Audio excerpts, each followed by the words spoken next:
నమస్కారం TSM 6 news కి స్వాగతం. హెడ్లైన్ చూద్దాం.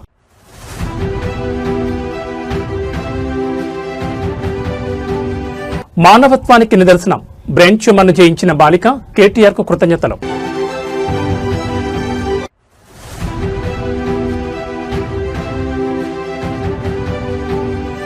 రైతు భరోసా ఎక్కడ, రుణమాఫీ మాటేమిటి, ప్రభుత్వాన్ని నిలదీసిన బీఆర్ఎస్ నేతలు.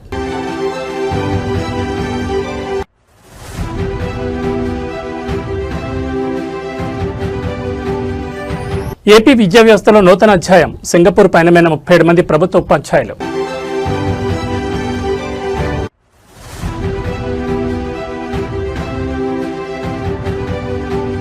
ప్రతిపక్షంపై ఎమ్మెల్యే నజీర్ అహ్మద్ నిప్పులు, మీది గొడ్డలి పార్టీ అంటూ విమర్శలు.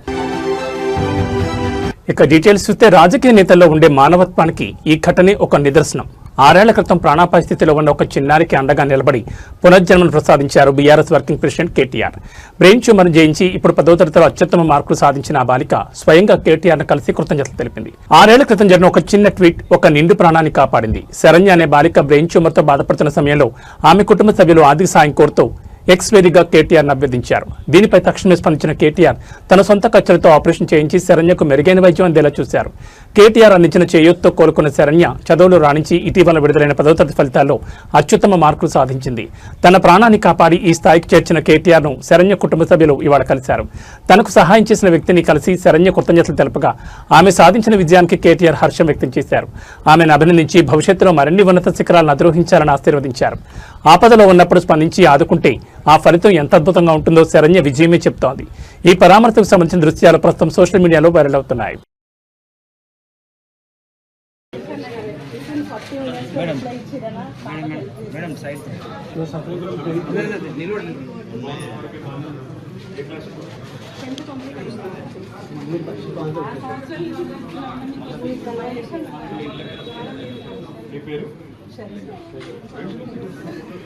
అన్నా మహేష్ నిలబడి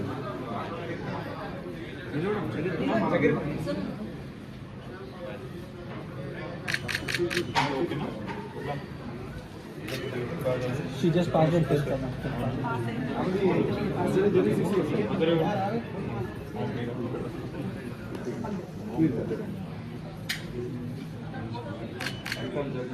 ఇంకా జర కొంచెం పక్కన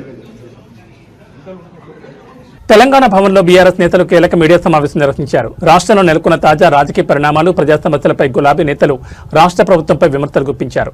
ప్రభుత్వ వైఫల్యాలను ఎండగట్టడంతో పాటు భవిష్యత్ కార్యాచరణను ప్రకటించారు. ఈ మీడియా సమావేశంలో బీఆర్ఎస్ ముఖ్య నేతలు పాల్గొని పలు సంచలన వ్యాఖ్యలు చేశారు. ఎన్నికల సమయంలో ఇచ్చిన హామీలను అమలు చేయడంలో కాంగ్రెస్ ప్రభుత్వం పూర్తిగా విఫలమైందని నేతలు మండిపడ్డారు. ప్రధానంగా రైతు భరోసా, రుణమాఫీ వంటి అంశాలపై స్పష్టత ఇవ్వాలని డిమాండ్ చేశారు. రాష్ట్రంలో శాంతి భద్రతలు క్షీణిస్తున్నాయని, రాజకీయ వేధింపులు పెరిగిపోతున్నాయని ఆరోపించారు. పార్టీ కార్యకర్తలపై అక్రమ కేసులు పెడితే చూస్తూ ఊరుకోమని హెచ్చరించారు.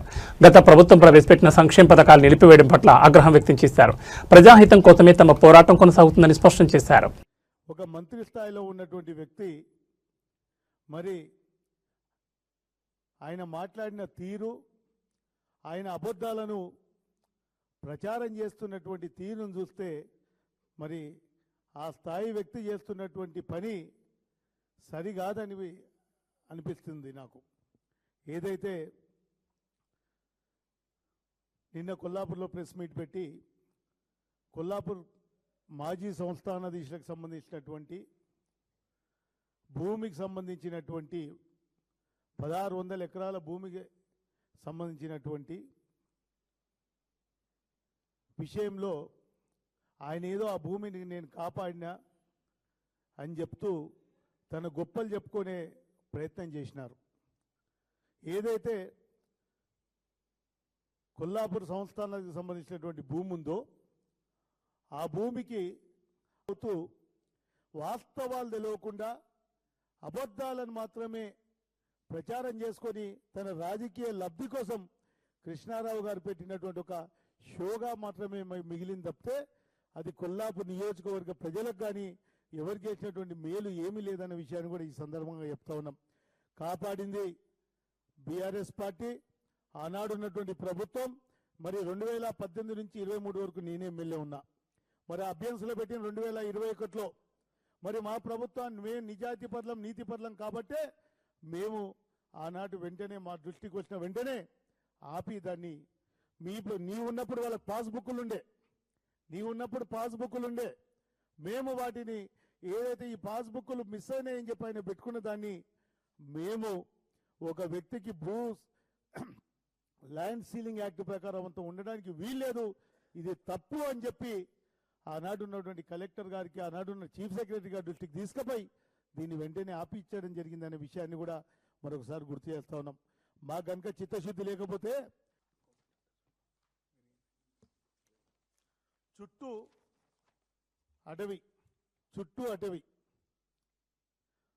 అడవి ఈ మధ్యలంతా కొట్టేసిండ్రు.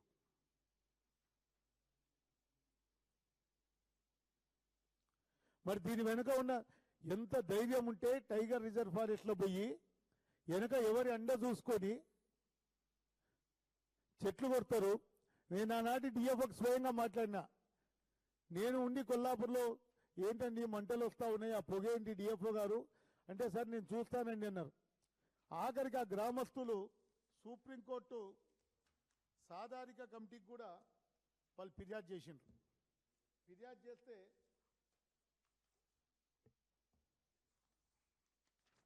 సుప్రీంకోర్టు సాధారిక కమిటీకి ఫిర్యాదు చేస్తే వాళ్ళు copy of representation 79/2025 submitted by organic farming and Animal protection association organic submitted in request to take comments and forest department.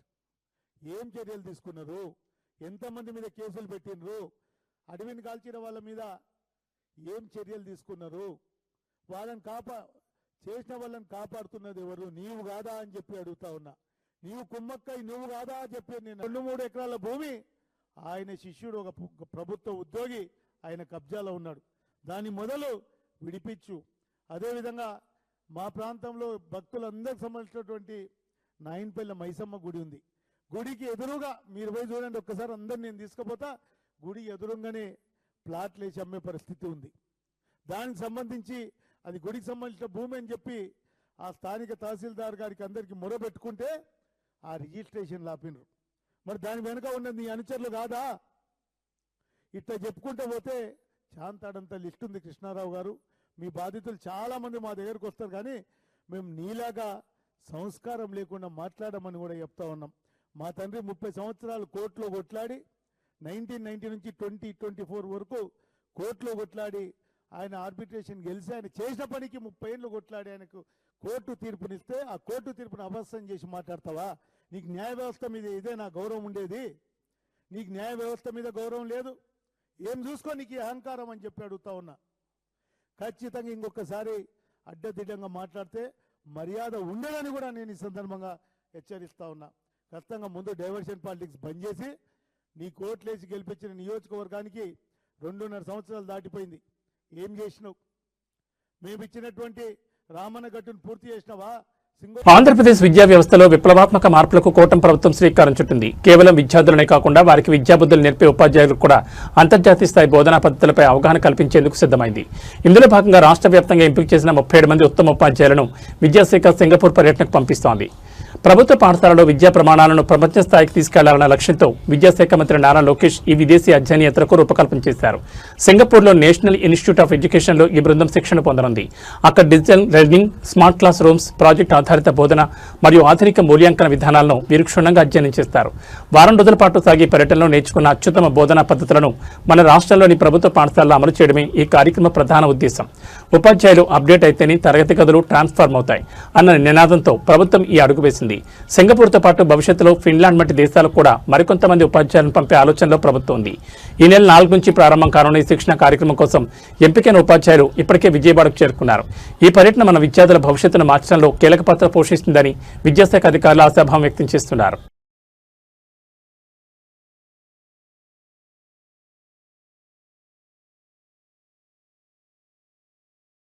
Tirumala శ్రీవారి లడ్డూ ప్రసాదానికి వాడే నెయ్యి కల్తీ వ్యవహారం మరోసారి రాష్ట్ర వ్యాప్తంగా సంచలనం రేపుతోంది. ఈ కుంభకోణంలో అప్పటి టీటీడీ చైర్మన్ వైవి సుబ్బారెడ్డి పాత్రపై తీవ్ర ఆరోపణలు వెల్లువెత్తున్నాయి. కల్తీ జరిగినట్లు స్పష్టమైన ఆధారాలున్నా దర్యాప్తు జరిపిన సిట్ ఆయనను నిందితుల జాబితాలో చేర్చకపోవడంపై పలు అనుమానాలు వ్యక్తమవుతున్నాయి. టీటీడీ నెయ్యి కొనుగోలు నిబంధనల సడలింపు నుంచి కల్తీ నివేదికలను తొక్కిపెట్టడం వరకు అన్నింట్లోనూ వైవీ సుబ్బారెడ్డి హస్తం ఉందనే వాదనలు వినిపిస్తున్నాయి. 2019లో అప్పటి ఈవో నెయ్యి కొనుగోలు నిబంధనలను కఠినతరం చేస్తే కేవలం 4 నెలలకే ప్రైవేట్ డైరీలకు మేలు చేసేలా వైవీ సుబ్బారెడ్డి ఆ నిబంధనలు సడలిస్తూ తీర్మానంపై సంతకం చేశారు. నెయ్యిలో కల్తీ జరిగిందని మైసూర్ సిఎఫ్టీఆర్ ల్యాబ్ నివేదిక ఇచ్చినా దానిని సుబ్బారెడ్డి తొక్కిపెట్టారనే ఆరోపణలు ఉన్నాయి. నివేదిక వచ్చిన తర్వాత కూడా బోలేబాబా డైరీ నుంచి 1,00,000 కిలోలకు పైగా నెయ్యి కొనుగోలు చేయడం వెనుక ఉన్న మర్మం ఏంటని భక్తులు ప్రశ్నిస్తున్నారు. సుబ్బారెడ్డికి అత్యంత సన్నిహితుడైన చిన్నప్పను అనే వ్యక్తి డైరీల నుంచి భారీగా లంచాలు డిమాండ్ చేశారని బోలేబాబా డైరీ డైరెక్టర్ ఫిర్యాదు చేసిన చైర్మన్ హోదాలో సుబ్బారెడ్డి దాన్ని పట్టించుకోలేదు. సుబ్బారెడ్డి దంపతుల బ్యాంక్ ఖాతాలను పరిశీలించాలని కోర్టును కోరిన సిట్ తెరా ఖాతాలను చూడకుండానే దర్యాప్తు ముగించడం విస్మయానికి గురిచేస్తోంది. కీలక సూత్రధారులను తప్పించేందుకు ఇలాంటి మొక్కుబడి దర్యాప్తు చేశారా అన్న అనుమానాలు వ్యక్తమవుతున్నాయి. తాజాగా విశ్రాంత ఐఏఎస్ అధికారి దినేష్ కుమార్ ఏకసభ్య కమిషన్ కూడా సుబ్బారెడ్డి బాధ్యతారహిత్యాన్ని ఎత్తి చూపింది. కోట్ల రూపాయల ఈ కుంభకోణంపై పూర్తి స్థాయిలో నిష్పాక్షిక దర్యాప్తు జరగాలని, అసలైన దోషులను శిక్షించాలని హిందూ ధార్మిక సంస్థలు డిమాండ్ చేస్తున్నాయి.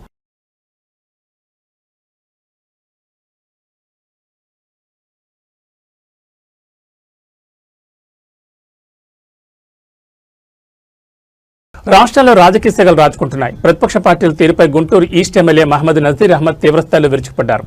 అమరావతిలోని ఎన్టీఆర్ భవన్ వేదికగా జరిగిన మీడియా సమావేశంలో ఆయన మాట్లాడుతూ ప్రత్యర్థి పార్టీల హింసాత్మక రాజకీయాలను ఆధారాలతో సహా ఎండగట్టారు.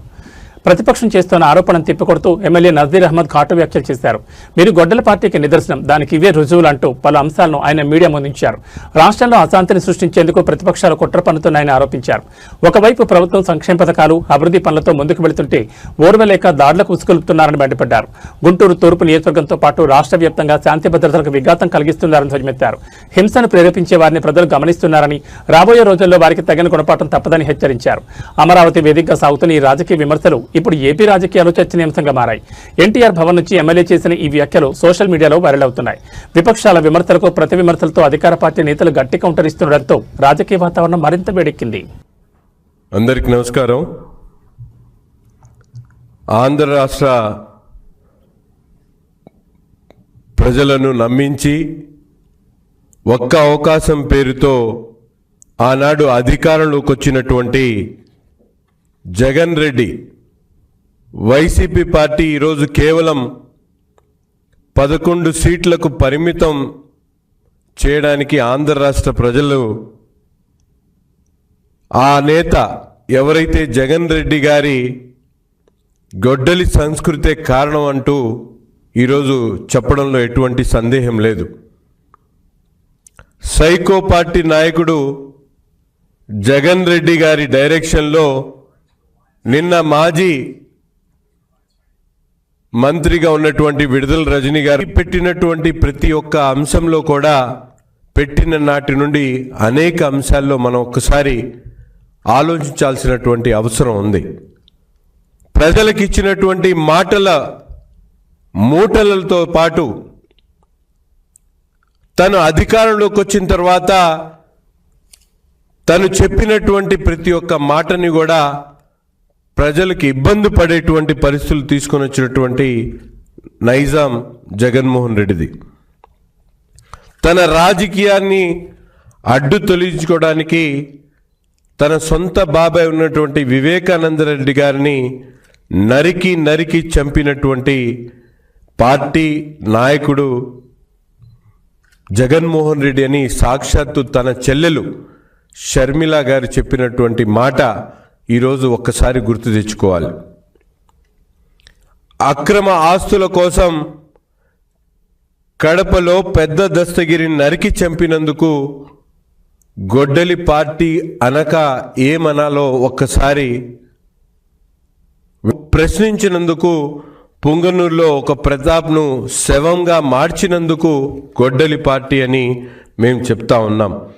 ఇటువంటి కిల్లింగ్ మైండ్ సెట్తో నిరంతరం కూడా అధికారంలో ఉన్నటువంటి 5 సంవత్సరాలు కాకుండా ఈరోజు కూడా ఫేక్ మీడియా ప్రచారంతో తన చేసినటువంటి తప్పుల్ని కప్పిపుచ్చుకునేటువంటి ప్రయత్నం చేస్తూ రప్పా అంటూ ఒక పార్టీకి సంబంధించినటువంటి నాయకుడిగా, మాజీ ముఖ్యమంత్రిగా తన హోదాను మర్చిపోయి ప్రజలను ఏ విధంగా ప్రజల ముందు మాట్లాడుతూ ఉన్నారో అటువంటి సంస్కృతి కోసమే మీ పార్టీని గొడ్డలి పార్టీ అని చెప్పి మేము చెప్తా ఉన్నాం.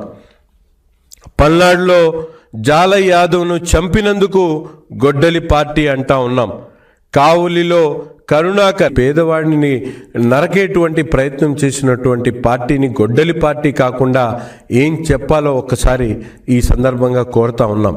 అంతేకాకుండా 3,000 పెన్షన్ ఇస్తామని చెప్పి ఎన్నికల్లో వాగ్దానాలు చేసి 5 సంవత్సరాల పాటు 250 పెంచుకుంటూ పేదల పొట్టకొట్టినందుకు గొడ్డలి పార్టీ అని కూడా ఈ సందర్భంగా తెలియజేస్తా ఉన్నాం.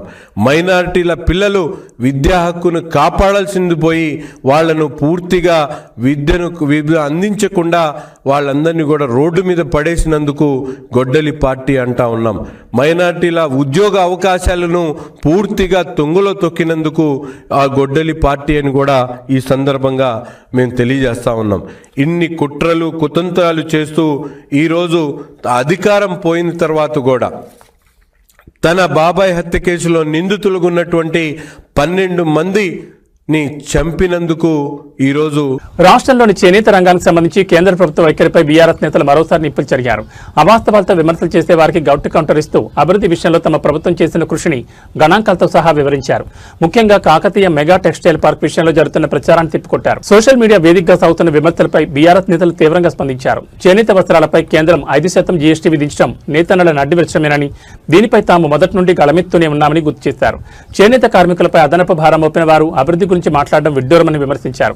కాకతీయ మెగా టెక్స్టైల్ పార్క్ విషయంలో బీఆర్ఎస్ హయాంలో జరిగిన అభివృద్ధి కళ్ల ముందే ఉందన్నారు. పీఎం మిత్ర పథకం కింద నిధులు కోరకముందే యంగోన్, కిటెక్స్ వంటి అంతర్జాతీయ కంపెనీలు బీఆర్ఎస్ హయాంలోనే కార్యకలాపాలు ప్రారంభించాయని స్పష్టం చేశారు. స్వయంగా కిటెక్స్ సీఈఓ జాకబ్ సాబ్ బీఆర్ఎస్ ప్రభుత్వం అందించిన ప్రోత్సాహం గురించి గతంలో చేసిన వ్యాఖ్యలను నేతలు ఉదహరించారు.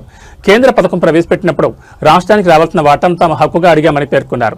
తమ నాయకుడిపై అసత్య ఆరోపణ చేస్తూ చెత్తబాగుడు వాగితే ఊరుకునే ప్రసక్తే లేదని, ఎదుటివారు ఏ భాషలో మాట్లాడితే అదే భాషలో జవాబిస్తామని తీవ్రంగా హెచ్చరించారు. Here they harassed me in 1 month, toll rates in my factory. So I got invitation from various part of India, most of the chief ministers, chief secretaries, industries ministers called me. But I got a call one day from the minister here, your minister. He said, I want to invite you to Telangana. I said, okay, fine. So I said, due to COVID, I cannot travel now. So he said, don't worry. I will send you a private jet. I said, are you sure? Are you joking? He said, I'm serious. You tell me, 24 hours, the flight will be there. He did it. And finally, 21 August 9th, we landed, 8 people landed in a private jet in Telangana airport. We are taken to the Kakatiya Mega Textile Park by helicopter. We visited, came back. I never expected in my life such a treatment like, what he did to me. Without even consulting. Telangana రాజకీయాల్లో కల్వకుంట్ల కవిత స్థాపించిన తెలంగాణ రక్షణ సేన పార్టీపై Praja Shanti party అధ్యక్షుడు KA Paul తనదైన శైలిలో స్పందించారు. ఈ పార్టీ మనుగడపై ఆయన సంచలన వ్యాఖ్యలు చేశారు. కేవలం కుటుంబ కలహాల వల్లే ఈ కొత్త పార్టీ పుట్టుకొచ్చిందని విమర్శిస్తూ ప్రజలను హెచ్చరించారు. కవిత కొత్త పార్టీ ప్రకటనపై స్పందించిన కేఏ పాల్ ఇందులో ఎలాంటి ప్రజా ప్రయోజనం లేదని కొట్టిపారేశారు. తన తండ్రి కేసీఆర్, అన్న కేటీఆర్తో వచ్చిన విభేదాల వల్లే కవిత సొంత కుప్పటి పెట్టుకున్నారని పాల్ ఆరోపించారు. కేవలం పంతం కోసమే తప్ప ప్రజల కోసం ఈ పార్టీ పెట్టలేదని ఎద్దేవా చేశారు. గతంలో మెగాస్టార్ చిరంజీవి, వైఎస్ షర్మిల వంటి వారు కూడా పార్టీలు స్థాపించి నిలదొక్కుకోలేకపోయారని, ఇప్పుడు కవిత పార్టీ కూడా అదే గతపడుతుందని జోస్యం చెప్పారు. ఇలాంటి నిలకడలేని నేతలను నమ్మి ప్రజలు మళ్లీ మోసపోవద్దని పాల్ పిలుపునిచ్చారు. ప్రత్యామ్నాయం కోసం చూసేవారు తన పార్టీని ఆదరించాలని కోరారు. బీఆర్ఎస్ నుంచి బయటకొచ్చి కవిత పార్టీ పెట్టడం ఒక ఎత్తైతే ఆమె మనుగడ కష్టమని పాల్ చేసిన వ్యాఖ్యలు ఇప్పుడు సోషల్ మీడియాలో చర్చనీయాంశంగా మారాయి. పాల్ వ్యాఖ్యలపై టీఆర్ఎస్ శ్రేణులు ఎలా స్పందిస్తాయో చూడాలి. మరి కేసీఆర్ గారి కూతురు కవిత కొత్త పార్టీ పెట్టిందట. నేనేమో అమెరికాలో చాలా బిజీగా ఉన్నాను. ఇరాన్ యుద్ధం ఆపకపోతే 850 కోట్ల ప్రజలు నష్టపోతారు 200 దేశాల్లోని. రాత్రి పగలు ట్రంప్ గారితో, స్పీకర్ మైక్ జాన్సన్స్తో, లీడర్స్ అందరితో చర్చలు జరిపిస్తున్నాను. ఈ లోపున మన తెలుగు రాష్ట్రాలను సర్వనాశనం చేయడానికి అనేక మంది ఇంతకుముందు ఎలా పార్టీలు పెట్టారో అలాగే తెలంగాణను సర్వనాశనం చేయడానికి కవిత ఇంకొక పార్టీ పెట్టింది. ఎవరు పెట్టించారు, ఎందుకు పెట్టించారు అవన్నీ మీకు తెలుసు. అందుకే 1000 మంది ఎక్స్ఎమ్మెల్యేలు, ఎక్స్ఎంపీలు, ఎక్స్ మినిస్టర్లు ఒక్కరు కూడా జాయిన్ అవ్వలేదు. కేవలం తండ్రితో ఉన్న గొడవ. అప్పుడే చెప్పారు కేసీఆర్ గారు 2008లోనే. కవిత నా చారిటీ సిటీకి వచ్చినప్పుడు, సార్ మీరు 10 కోట్లు అడిగితే 15 కోట్లు ఇస్తానన్నా. కవిత అడుగుతుంది ఎంత ఇమ్మంటారంటే, కవిత నమ్మొద్దు, ఏమీ డబ్బులు ఇవ్వద్దు అని. కేవలం అన్నతో ఉన్న గొడవలతో తండ్రి సెటిల్ చేయకపోతే లక్షల కోట్లు ఆస్తి కొరకు, ఎందుకంటే కేసీఆర్ గారు తెలంగాణ ఏర్పడినప్పుడు 1,40,000 కోట్లు మిగిలింది. ఆయన 10 సంవత్సరాలు వెళ్ళినప్పుడు 25 లక్షల కోట్లు దాదాపు బడ్జెట్, ఆ తర్వాత 8 లక్షల కోట్లు అప్పు. అంటే 33 ప్లస్ దాదాపు 35 లక్షల కోట్లు. ఎన్ని లక్షల కోట్లు మిగిలింది? తనకి ఎన్ని లక్షల కోట్లు ఇవ్వాలి? నాకెందుకు సీఎం పోస్ట్ ఇవ్వరు, నా దగ్గర 1000 కోట్లు ఉన్నాయి, నేను ఖర్చు పెడతాను అని ఇప్పుడు కోట్ల రూపాయలు ఖర్చు పెట్టి ఫ్రంట్ పేజీలో న్యూస్లో వేయించుకొని, మన బీసీ అంటే నేను బీసీగా మాట్లాడుతున్నాను, మన కాపులు, నేను కాపుగా మాట్లాడుతున్నాను, ఎస్సీ మన ఎస్సీ, ఎందుకంటే నేను ఎస్సీ దళితుల అమ్మాయిని పెళ్లి చేసుకున్నాను కనుక కులాలకు, మతాలకు, ప్రాంతాలకు అతీతంగా నేను సేవ చేశాను కాబట్టి మనల్ని మోసం చేయడానికి మరలా కవితని దించారు. 80 సంవత్సరాలు మన బీసీల్లో ఒక్కడు ముఖ్యమంత్రి అయ్యాడా? 60% ఉన్నా. మన కాపుల్లో ఒక్కడిని ముఖ్యమంత్రి చేశారా? 27% ఉన్నా. మన దళితులు కానీ, ఎస్టీలు కానీ, ముస్లింలు కానీ, క్రిస్టియన్స్ని కానీ ఒక్కరిని 5 సంవత్సరాలు ముఖ్యమంత్రి చేశారా? ఇప్పుడున్న పార్టీలు 12 మంది రెడ్లు అయ్యారే, 3% ఉన్న వాళ్ళు 3 అయ్యారే. మనల్ని అవ్వనెవరు? వాళ్ళదే దోచుకోవడం, దాచుకోవడం, ఖర్చు పెట్టడం. అందుకే కవిత 1000 కోట్లు దోచుకున్నది, 1000 కోట్లు దాచుకున్నది, లక్షల కోట్లు సంపాదించడానికి తండ్రితో ఫైట్ చేసి, శర్మిల ఏ విధంగా అన్నతో జగన్తో ఫైట్ చేసి, అప్పుడే చెప్పాను శర్మిల పార్టీ ఫైట్ కొరకే, సక్సెస్ అవ్వదు, క్లోజ్ అయిపోద్ది. పవన్ కళ్యాణ్ టీడీపీ బీజేపీలో కలిసిపోతాడు. చిరంజీవి కంప్లీట్గా కాంగ్రెస్ పెట్టిన పార్టీ కాంగ్రెస్లో విలీనం అవుతాడని 2008లో నేను చెప్పలేదా? 2011లో ఆయన విలీనం అయిపోలేదా ఎంపీ తీసుకొని? ఇంకెన్నిసార్లు మోసపోతారు? మంచి వారికి అవకాశం ఇవ్వలేదా కోదండరాం లాంటి వాళ్ళకి? కనుక ఈ పవన్ అన్న ప్లీజ్ కాపాడండి అన్న, నన్ను చంపేస్తారన్న అంటూ మస్కట్ దేశం నుంచి ఒక ఆడబిడ్డ రోధిస్తున్న దృశ్యాలు ఇప్పుడు ప్రతి ఒక్కరిని కలిచివేస్తున్నాయి. పొట్టకోటి కోసం విదేశం వెళితే అక్కడ యజమాని పెడుతున్న నరకయాతన భరించలేక తనను రక్షించాలని ఏపీ ఉప ముఖ్యమంత్రి పవన్ కళ్యాణ్ వేడుకుంటూ అన్నమయ్య జిల్లాకు చెందిన మహిళ పంపిన సెల్ఫీ వీడియో వైరల్ అవుతోంది. అన్నమయ్య జిల్లాకు చెందిన ఒక మహిళ ఉపాధి కోసం మస్కట్ వెళ్ళగా అక్కడ ఆమెకు బానిస బతుకెదురైంది. మస్కట్లోని యజమాని తనను ఒక గదిలో బంధించి నిత్యం కొడుతున్నాడని ఆ మహిళ కంటతడి పెట్టుకుంది. కనీసం తినడానికి అన్నం, తాగడానికి నీళ్లు కూడా ఇవ్వకుండా నరకం చూపిస్తున్నాడని ఆవేదన వ్యక్తం చేసింది. తనకు ఎవరూ లేరని, పవన్ కళ్యాణ్ గారే పెద్దన్నగా స్పందించి తనను ఈ నరకం నుంచి బయటపడేయాలని ఆమె సెల్ఫీ వీడియోలో ప్రాధాయపడింది. తనకేమైనా జరిగితే తన 3 బిడ్డలు అనాథలవుతారని, వారిని చూసుకోవడానికి ఎవరూ ఉండరని సదరు మహిళ వెక్కి ఏడ్చింది. ప్రస్తుతం ఈ వీడియో సోషల్ మీడియాలో విపరీతంగా షేర్ అవుతోంది. ప్రభుత్వం స్పందించి విదేశీ వ్యవహారాల శాఖతో మాట్లాడి ఆమెను సురక్షితంగా స్వదేశానికి తీసుకురావాలని బాధితుల కుటుంబ సభ్యులు మరియు గ్రామస్తులు కోరుతున్నారు. నన్ను కాపాడండి. నా పేరు షానాజ్, మాది ఊరు వైపాడు, లొకేషన్ నన్ను కాపాడండి. పవన్ కళ్యాణ్ అన్నా నన్ను కాపాడండి అన్నా, మీ కాలు కొట్టుకుంటాను. వీడు రోజు కొట్టే పని, కొట్టి పెడతానని భయపడి బాత్రూంలోకి వచ్చి వీడియో చేసి పెడతానన్నా. నన్ను కాపాడండి అన్నా, మీ కాలు పట్టుకుంటాను, చంపేసినట్టుకుంటాడు. ప్లీజ్ అన్నా, పవన్ కళ్యాణ్ అన్నా కాపాడండి. నేను ఇట్లా మస్కట్లోకి వచ్చి ఇరుక్కునేసినానన్నా, నన్ను కాపాడండి అన్నా.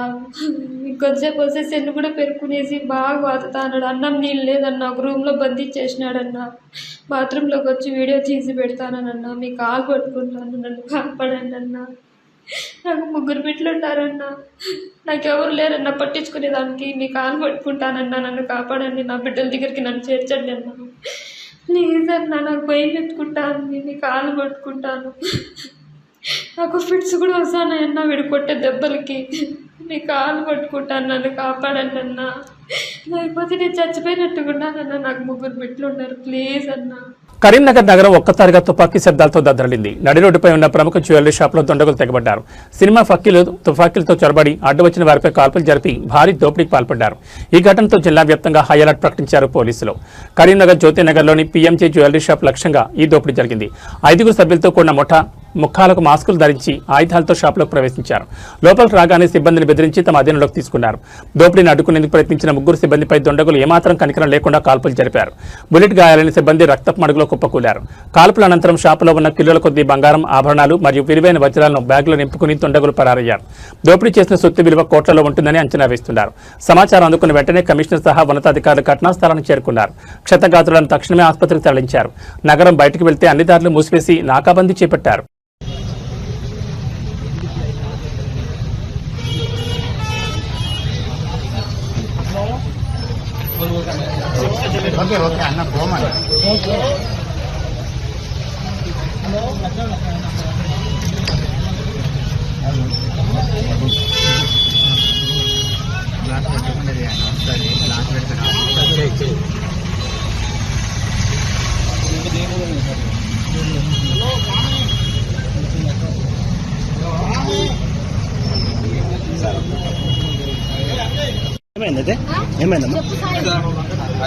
ఫస్ట్ ఒక ఆయన వచ్చిండు చెప్పు నేను చూడలే చైన్ పెట్టమన్నాడు.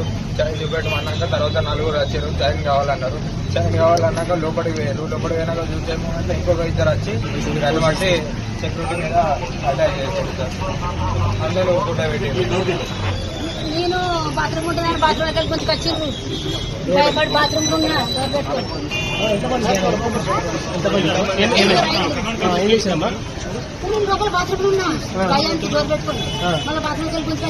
యాదాద్రి భువనగిరి జిల్లా ఆలేరులో నిర్వహించిన ప్రజాపాలన కార్యక్రమం రణరంగంగా మారింది. స్వపక్ష ఎమ్మెల్సీ తేన్మార్ మల్లన్నపై కాంగ్రెస్ కార్యకర్తలు దాడికి ప్రయత్నించడం కలకలం రేపింది. సొంత పార్టీ గుర్తుపై గెలిచి ప్రభుత్వ హామీలను విమర్శిస్తావా అంటూ కార్యకర్తలు స్టేజ్ మీదకు దూసుకెళ్లడంతో పరిస్థితి అదుపు తప్పింది. ప్రజా సమస్యలను విన్నవించుకునేందుకు ఏర్పాటు చేసిన వేదికపై రాజకీయ ముదిరి పాకాన పడింది. ఈ కార్యక్రమంలో పాల్గొన్న ఎమ్మెల్సీ తేన్మార్ మల్లన్న ప్రసంగిస్తూ కాంగ్రెస్ ప్రభుత్వం ఇచ్చిన హామీలను సరిగ్గా అమలు చేయడం లేదని విమర్శలు గుప్పించారు. మల్లన్న వ్యాఖ్యలతో ఒక్కసారిగా ఆగ్రహానికి గురైన కాంగ్రెస్ కార్యకర్తలు మా గుర్తు మీద గెలిచి మా ప్రభుత్వాన్ని విమర్శిస్తావా అంటూ నినాదాలు చేస్తూ స్టేజ్ పైకి దూసుకెళ్లారు. దాడికి ప్రయత్నించిన కార్యకర్తలను పోలీసులు అడ్డుకోవడంతో తోపులాట చోటు చేసుకుంది. పరిస్థితి ఉధృతంగా మారడంతో ఎమ్మెల్సీ మల్లన్న అక్కడి నుంచి హోటాహుట్న వెళ్లిపోయారు. స్థానిక ఎమ్మెల్యే బేర్ల ఐలయ్య, ఎమ్మెల్సీ తేన్మార్ మల్లన్న మధ్య గత కొంతకాలంగా విభేదాలు నడుస్తున్నాయి. ఈ నేపథ్యంలో ఎమ్మెల్యే ఉచ్చుగొల్పడం వల్లే కార్యకర్తలు తనపై దాడి ప్రయత్నించారని మల్లన్న వర్గం అనుమానం వ్యక్తం చేస్తోంది. సొంత పార్టీ నేతల మధ్య వీధి పోరాటం జరగడం ఆలేరు రాజకీయాల్లో హాట్ టాపిక్ గా మారింది. ఈ ఘటనపై అటు పార్టీ అధిష్టానం, ఇటు పోలీసులు ఎలాంటి చర్యలు తీసుకుంటారో వేచి చూడాలి.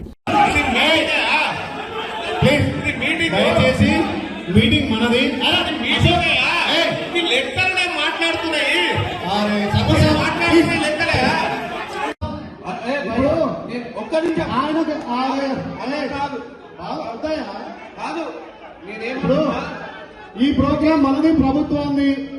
మీరు దయచేసి ఆయన మాట్లాడనివ్వండి.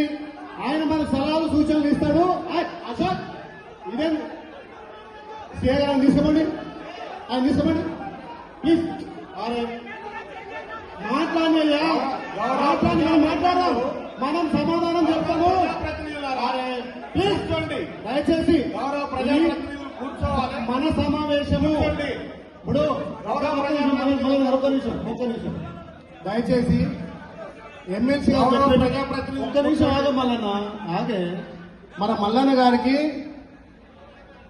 ఆయన రాంగ్ చెప్తుండు, వచ్చి మర్చిపోతున్నాడు. అంటే 20% రాలేదు, 80% అని ఆయన మాట నడుపుతున్నాడు.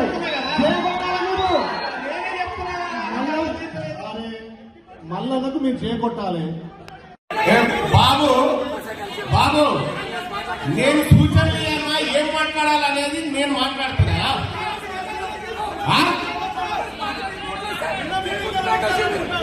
ఇది టీఆర్ఎస్ పార్టీ కార్యక్రమం, కాంగ్రెస్ పార్టీ కార్యక్రమం కాదా? కనీస అవగాహన లేకపోతే ప్రభుత్వ కార్యక్రమం. మహబూబాబాద్ జిల్లాలో గ్యాస్ సిలిండర్ల కొరత తీవ్ర రూపం దాల్చింది. ఒకవైపు వేసవి ఎండలు, మరోవైపు వంట గ్యాస్ అందక సామాన్యులు అల్లాడిపోతున్నారు. నరసింహులపేట మండలంలో గ్యాస్ కోసం వినియోగదారులు పడుతున్న అవస్థలు వర్ణాతీతంగా మారాయి. రోజుల తరబడి నిరీక్షిస్తున్న సిలిండర్లు అందకపోవడంతో ఆగ్రహించిన జనం జాతీయ రహదారిపై ధర్నాకు దిగారు. గ్యాస్ సిలిండర్ల పంపిణీలో జరుగుతున్న జాప్యం వినియోగదారుల సహనాన్ని పరీక్షిస్తోంది. సిలిండర్ కోసం నరసింహులపేట మండల కేంద్రంలోని గ్యాస్ ఏజెన్సీ వద్ద వినియోగదారులు అర్ధరాత్రి నుంచే క్యూ కడుతున్నారు. తెల్లవారుజామున కూడా తమ వంతు వస్తుందో రాదో అన్న భయంతో ఏజెన్సీ ఎదుటే పక్కలు వేసుకుని నిద్రపోతున్న పరిస్థితి నెలకొంది. గ్యాస్ బుక్ చేసి ఎన్నో రోజులు గడుస్తున్నా డెలివరీ ఇవ్వడం లేదని, అడిగితే ఏజెన్సీ నిర్వాహకులు పొంతలేని సమాధానాలు చెప్తున్నారని బాధితులు ఆరోపిస్తున్నారు. ఏజెన్సీ తీరుపై మండిపడ్డ వినియోగదారులు ఖాళీ సిలిండర్లను జాతీయ రహదారిపై ఉంచి నిరసన చేపట్టారు. దీంతో అటు ఖమ్మం ఇటు మహబూబాబాద్ వైపు వెళ్లే వాహనాలు కిలోమీటర్ల మేర నిలిచిపోయాయి. అధికారులు వెంటనే జోక్యం చేసుకుని గ్యాస్ కొరతను తీర్చాలని, బుక్ చేసిన వారందరికీ తక్షణమే సిలిండర్లు సరఫరా చేయాలని డిమాండ్ చేస్తున్నారు. సమాచారం అందుకున్న పోలీసులు మరియు రెవెన్యూ అధికారులు ఘటనా స్థలానికి చేరుకుని వినియోగదారులతో చర్చలు జరుపుతున్నారు. గ్యాస్ సరఫరాను పునరుద్ధరిస్తామని హామీ ఇవ్వడంతో ఆందోళనకారులు శాంతించే ప్రయత్నం చేస్తున్నారు. మరి ఏజెన్సీ నిర్వాహకులపై అధికారులు ఎలాంటి చర్యలు తీసుకుంటారో వేచి చూడాలి.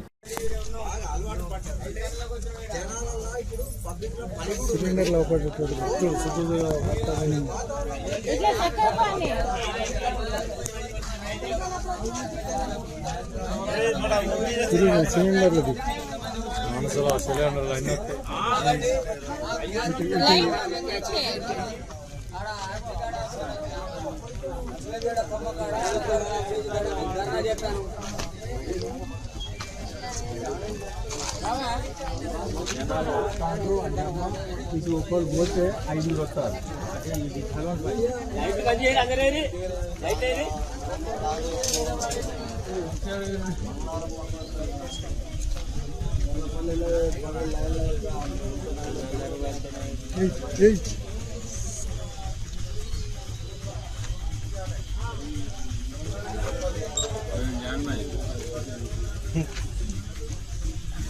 कलेक्टर की बेटा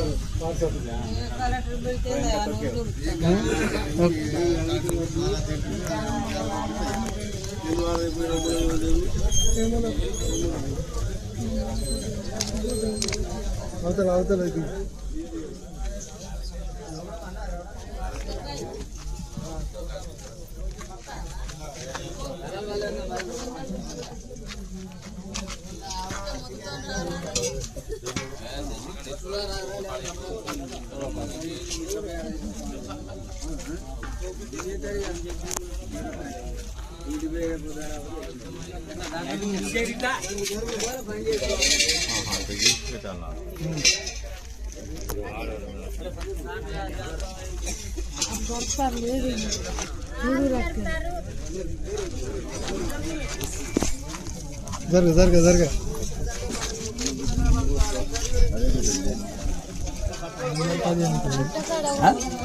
అందరికి అది ఎట్లుంటుంది?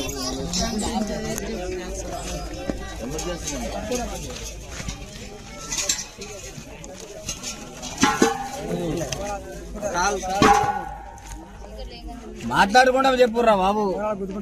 మాకు ఇక్కడ గ్యాస్ దొరకలేదు. 5 గంటలకు వచ్చినాం. సాయంత్రం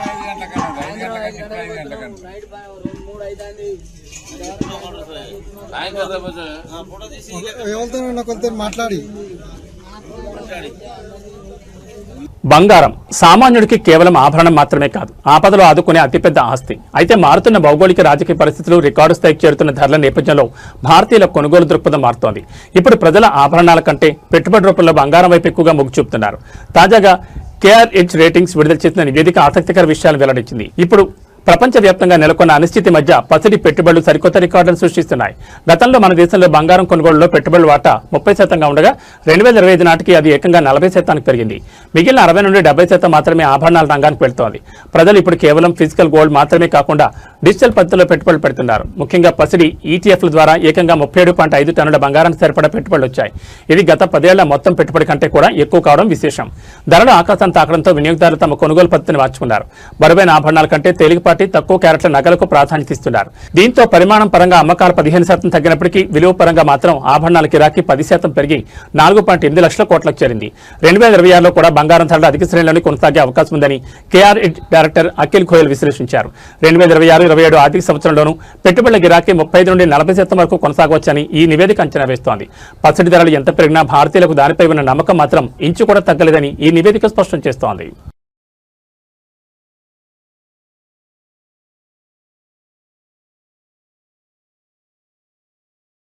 IPL 2026 సీజన్లో చెన్నై సూపర్ కింగ్స్ మళ్లీ గాడిలో పడింది. హోరాహోరీగా సాగే ఎల్ క్లాసికో పోర్లో ముంబై ఇండియన్స్ ను చిత్తు చేసి తన ప్లే ఆఫ్స్ అవకాశాలను సజీవంగా ఉంచుకుంది. చెపాక్ వేదికగా జరిగిన ఈ మ్యాచ్లో 8 వికెట్ల తేడాతో ముంబైపై ఘన విజయం సాధించి పాయింట్ల పట్టికలో 6వ స్థానానికి దూసుకెళ్లింది. ఈ విజయం తర్వాత కెప్టెన్ రుతురాజ్ గైక్వాడ్ చేసిన వ్యాఖ్యలు ఇప్పుడు సోషల్ మీడియాలో వైరల్ అవుతున్నాయి. 9 మ్యాచ్ల్లో 4వ విజయం నమోదు చేసిన సీఎస్కే ఈ సీజన్లో ముంబైపై వరుసగా రెండోసారి పైచేయి సాధించింది. లక్ష్య ఛేదనలో కెప్టెన్ రుతురాజ్ గైక్వాడ్ బాధ్యతాయుతమైన ఇన్నింగ్స్ ఆడి జట్టును గెలిపించాడు. టాప్ 3లో ఎవరో ఒకరు చివరి వరకు ఉండాలనే ప్లాన్ను పక్కాగా అమలు చేస్తామని రుతురాజ్ పేర్కొన్నాడు. ఈ మ్యాచ్లో యువ ఆటగాడు కార్తిక్ శర్మ తన పవర్ హిట్టింగ్తో ఆకట్టుకున్నాడు. కార్తిక్ శర్మతో పాటు ప్రశాంత్ వీర్, రామకృష్ణ ఘోష్ వంటి యువ ఆటగాళ్లు సీఎస్కే భవిష్యత్ తారాలని మైక్ హస్సీ చెప్పినట్లుగా వారు అద్భుతంగా రాణిస్తున్నారని రుతురాజ్ ప్రశంసించారు. పవర్ ప్లే తర్వాత బౌలర్లు పుంజుకున్న తీరు మ్యాచ్ను మలుపుతిప్పిందని, నూర్ అహ్మద్ కీలక సమయంలో వికెట్లు తీసి జట్టును ఆదుకున్నాడని కెప్టెన్ కొనియాడారు. జట్టు సమతూకం కోసం అఖిల్ హుస్సేన్ పక్కన పెట్టాల్సి వచ్చిందని వివరించాడు. ఈ జెర్సీ కోసం మమ్మల్ని వెన్నంటి ఉండే అభిమానుల కోసం ఏం చేయడానికనే సిద్ధమంటూ రుతురాజ్ చేసిన ప్రకటన సీఎస్కే ఫ్యాన్స్ లో ఉత్సాహం నింపింది. తన ఫామ్ విషయంలో భార్యకు, మేనేజ్మెంట్ కు ధన్యవాదాలు తెలిపిన రుతురాజ్ రాబోయే మ్యాచ్ల్లోనూ ఇదే జోరు కొనసాగిస్తామని ధీమా వ్యక్తం చేశాడు. యువ ఆటగాళ్ల రాకతో సీఎస్కే క్యాంపులో కొత్త కళ కనిపిస్తోంది. మరి ఈ విజయ పరంపరను కొనసాగించి చెన్నై ప్లే ఆఫ్స్ కు చేరుతుందో లేదో చూడాలి.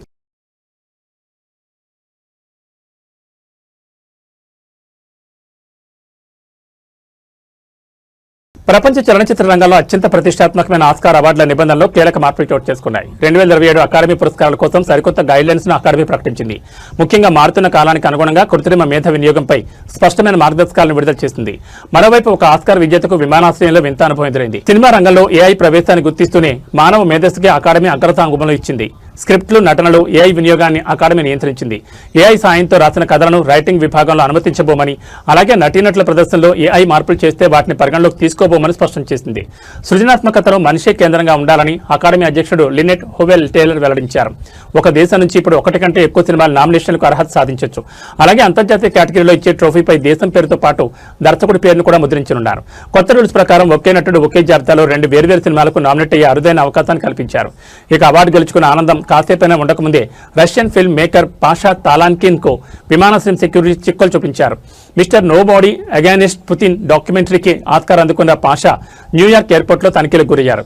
సెక్యూరిటీ సిబ్బంది ఆయన దగ్గర ఉన్న ఆస్కార్ విగ్రహాన్ని ఆయుధంగా భావించి విమానం లోపలికి అనుమతించలేదు. విధి లేక ఆయన అవార్డును కార్గోలో పంపగా అది కాస్త గమ్యస్థానంలో కనిపించకుండా పోయింది.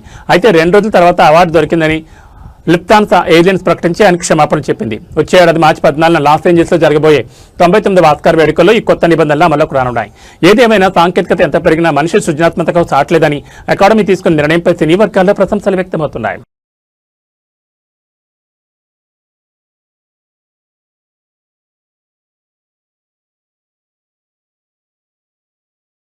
ఏవీ బులెటిన్ విశేషాలు. నమస్కారం. TSM 6 న్యూస్ కి స్వాగతం. సంగారెడ్డి జిల్లా పటాన్చెరు నియోజకవర్గం తెల్లాపూర్లో సీ స్పోర్ట్స్ కాంప్లెక్స్ ను ప్రారంభించారు మంత్రి వివేక్ వెంకటస్వామి. యువత తప్పుదో పట్టకుండా సక్రమైన మార్గంలో నడవాలనే ఉద్దేశంతో కొల్లూరు అమృత సత్తయ్య ఆలోచనలతో ప్రొఫెసర్ కంచె ఐలే సహకారంతో ఆస్క్ ఎడ్యుకేషనల్ సొసైటీ ప్రాంగణంలో సీ స్పోర్ట్స్ కాంప్లెక్స్ ను మంత్రి వివేక్ వెంకటస్వామి ప్రారంభించారు. తెల్లాపూర్ మాజీ కౌన్సిలర్ కొల్లూరు భారత్ మాట్లాడుతూ గత 3 సంవత్సరాల నుంచి ప్రస్తుత సమయం వరకు కొల్లూరు పోలీస్ స్టేషన్లో గంజాయి కేసులు తెల్లాపూర్ గ్రామంలోనే అత్యధికంగా నమోదయ్యాయని, అటువంటి చెడు వ్యసనాల బారిన యువత పడకుండా స్పోర్ట్స్ కాంప్లెక్స్ నెలకొల్పడం జరిగిందని కొల్లూరు భారత్ అన్నారు.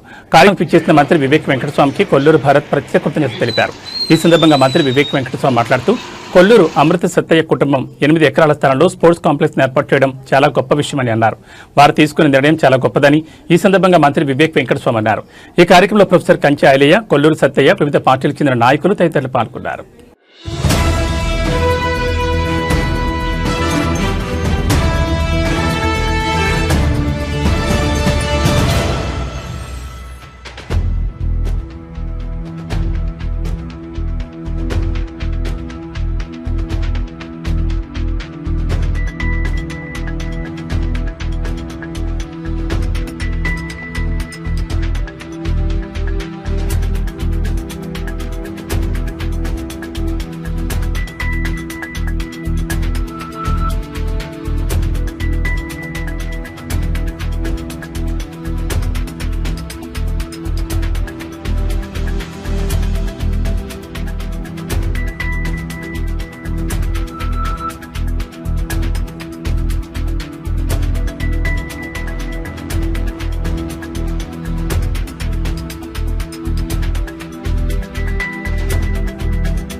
ఇంగ్లీష్ నేర్పించేది అవసరం ఉంది.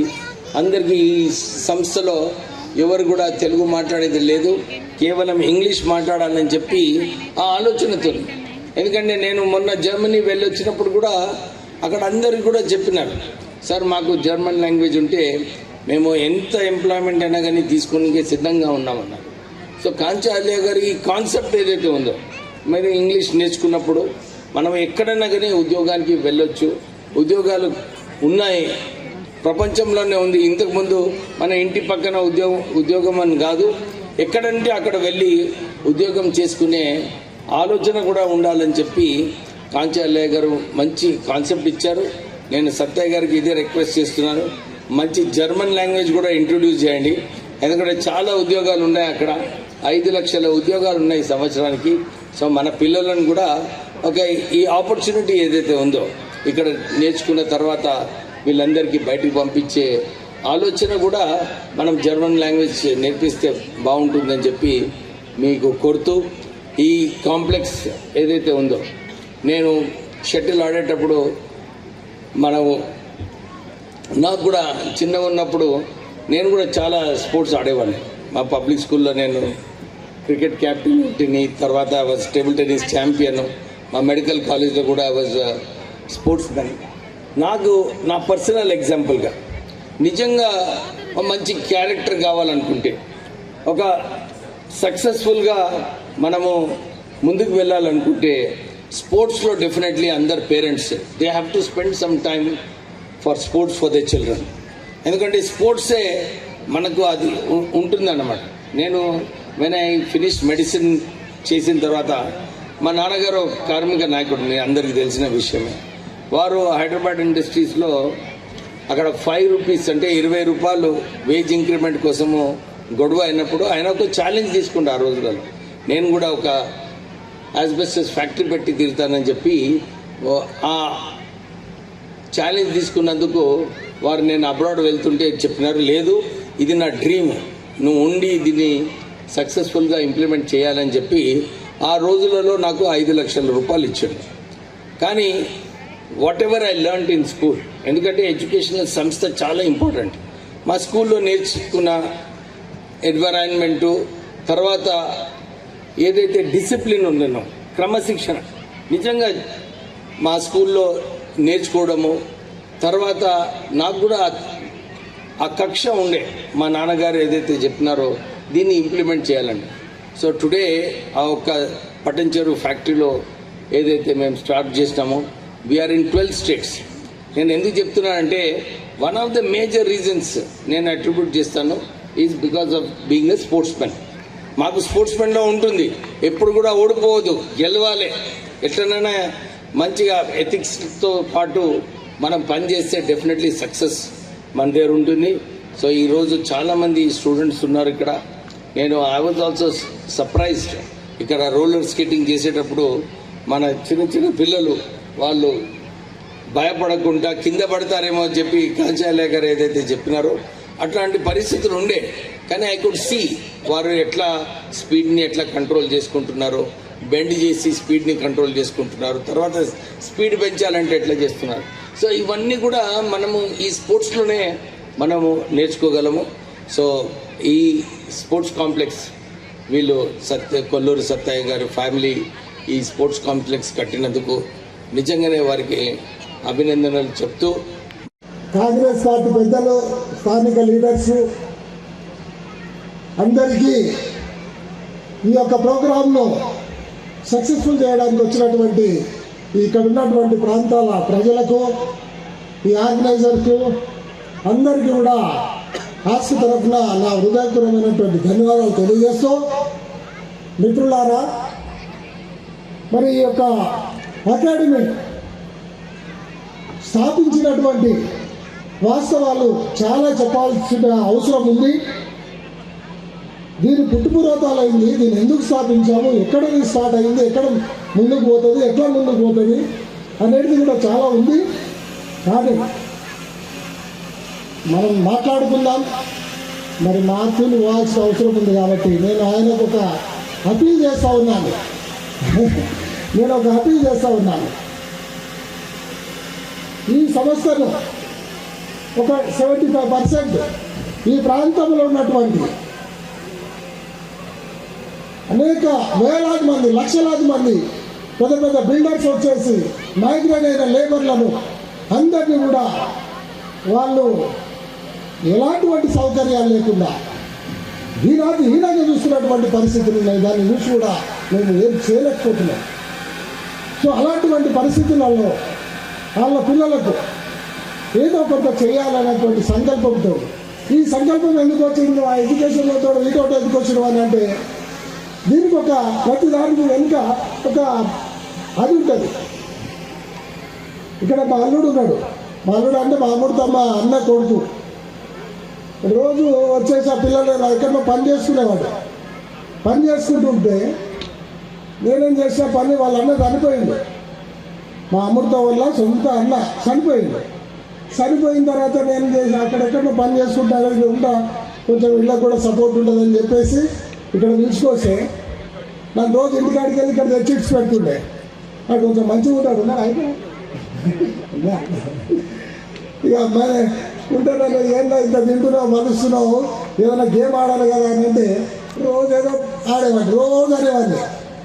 బట్ ఎక్కడి వరకు పోయినానంటే నేషనల్ వరకు పోయి నేను రోజు ఏదో ఒకటి అనేవాడిని. అంతేకాని ఆడుతున్నామా మీద ఆడుతున్నాను. మా అమృతమ్మ కూడా వాళ్ళ అన్న చనిపోయిన డెకరేషన్లా మా అన్నలాగా వచ్చిందని చెప్పేసి ఆమె కూడా మంచిగా హ్యాపీగా ఉంటుంది అనేటువంటిది కూడా నా ఇంటెన్షన్లో ఉంది. సో నేషనల్ వరకు వెళ్ళినటువంటి చూసి అరే ఈ అకాడమీలో చాలామంది పిల్లలు వస్తారు, ఈ పిల్లలకు నేర్పియాలి, ఇక్కడ ఉన్నటువంటి ఈ డ్రగ్స్ మాఫియాను, ఈ దొంగలనంతా కూడా ఏ విధంగా చేయాలా, అట్లకెళ్ళి మన పిల్లల్ని ఏ విధంగా దాచుకోవాలా, మన కుటుంబాలను దాచుకోవచ్చు, మన పిల్లలకందరికీ ఈ గ్రామాల్లో చుట్టుపక్కల ఇక్కడ శేర్లింగపల్లి మున్సిపాలిటీ అయితేనే, అమీర్పూర్ అయితేనేమి, ఈ తెల్లాపూర్ అయితేనేమి, ఇక్కడ అనేక రకాల పిల్లలు చాలా ప్రతిభావంతులు ఉన్నారు. ఈ ప్రతిభనంతా కూడా వాళ్ళు అనేక రకాలుగా నష్టపోతున్నారు. పొద్దున్న లేస్తే ఇక్కడ పైసలేమో ఉన్నోడికి ఉన్నాయి, కోట్లాది రూపాయలు ఉన్నాయి, లేనోడికి తిండి కూడా లేదు. అలాంటి పరిస్థితి. ఆ పరిస్థితులను ఏ విధంగా అధిగమించాలి? వీళ్ళు ఏదో ఒకటి వాళ్ళకు సస్టైనేషన్ ఉండాలి, ఒక అవకాశం ఉండాలి, ఎక్కడో మీకు జాగ దొరకాలా వాళ్ళు నేర్చుకోనీకే అనేటువంటి ఉద్దేశంతో ఈ యొక్క పెద్ద మనసుతో పెట్టినటువంటి సంస్థను ముందుకు తీసుకుపోవడానికి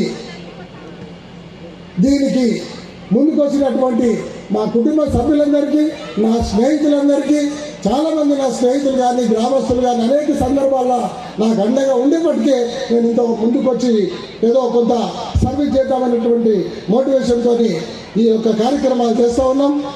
కానీ అమాత్యులను నేను ఒక రిక్వెస్ట్ చేస్తూ ఉన్నాను, ఈ సంస్థ 70% ఏదైతుందో 70% ఫ్రీగా మేము ఇప్పుడు ఆస్క్ ఎడ్యుకేషన్ సొసైటీలో లెక్క ప్రకారం చేస్తాం. సంవత్సరానికి ఏం మనం ప్రొడక్షన్ ఇస్తాం, ఎంతమందిని ఈ దేశానికి అందించడం, ఎంతమందికి మనము జ్ఞాననేత్రం నేర్పినాం అనేటువంటిది కూడా మేము లెక్క చేసి 26 జనవరి నాడు రాజ్యాంగం అమలైనటువంటిది వాళ్ళ ఆదర్శం తీసుకొని వాళ్ళందరి ముందట ఇంతమంది ఈ విధంగా ఉన్నారని చెప్పేసి అదొక డిక్లరేషన్ చేస్తాం.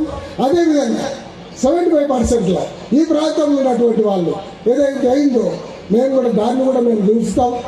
మరి అమాత్యులు ఇక్కడ కొద్దిగా ఫ్యాకల్టీని అరేంజ్ చేసిన ప్రభుత్వం కొద్దిగా సహకరిస్తే మ్యాన్ పవర్ ఇప్పుడు ఏంటంటే ఆ ఫ్యాకల్టీకి వాళ్ళే నడపాలంటే కూడా కొద్దిగా ఇంకా రోజు కావాలి, డబ్బులు నెలకు ఇంత బడ్జెట్ కావాలి.